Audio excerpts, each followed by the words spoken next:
Voici un jeu. Que dis-je un jeu? Un jeu sur la vie. Que dis-je la vie? Mieux que la vie. Les Sims. Mieux que la vraie vie.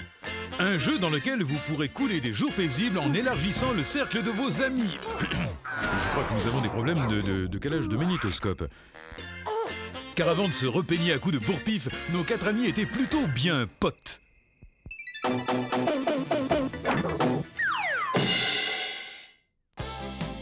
Nos 4 amis, Steve, Dylan, Sandy et Malika, répondant tous les 4 favorablement à une annonce de colocation, eurent la surprise de découvrir en fait un taudis sur un terrain vaguement vague. Mais le prix ridicule du loyer les encouragèrent à unir leurs efforts, ils bâtirent leur home sweet home et par là même leur amitié. Malika amena beaucoup de meubles de rangement. Dylan se contenta de 2 objets, de valeur, son divan et sa télé. Et Steve, voilà, Steve d'un jacuzzi, sur les conseils de son parrain, un magnat des affaires respectables nommé Tony Riga. Maquet, mon filleul, tu connais le dicton. Si tu ne veux pas dormir seul, achète un jacuzzi.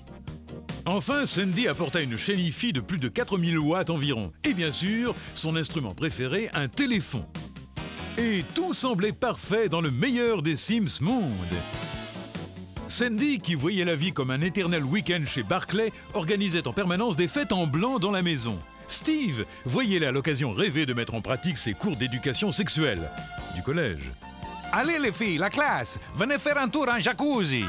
Tony Riga avait oublié de lui signaler que le jacuzzi avait été criblé de balles lors d'un malheureux concours de circonstances, qu'il avait gagné d'ailleurs.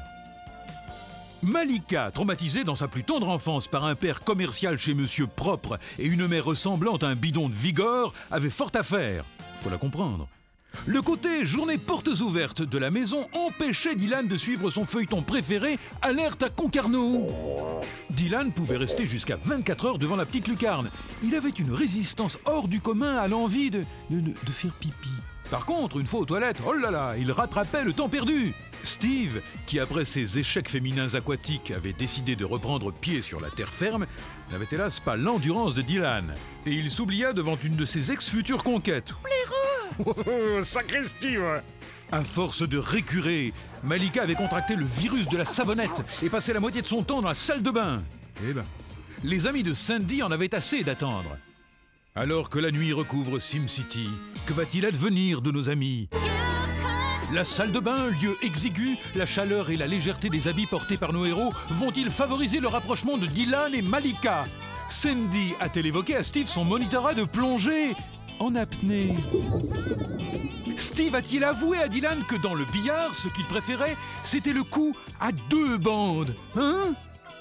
Et vous? Pensez-vous que nous allons continuer comme ça à vous mâcher le travail? C'est quand même pas à moi d'écrire la suite des aventures de Steve, Dylan, Sandy et Malika machin là. C'est à vous d'explorer toutes les possibilités du jeu. Mais y parviendrez-vous? Je vous le demande. Elle est bonne, coupée! Dites-moi, j'étais comment là? Champion du monde, Coco! Au fait, vous avez construit votre maison? J'hésite. Oh là, dépêchez-vous. Il y aura bientôt plus un seul terrain à acheter à SimCity. Acheter? Tu es fou!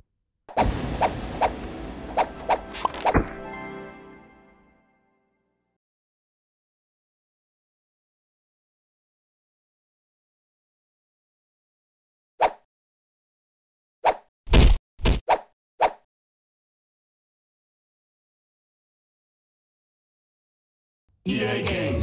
Challenge everything.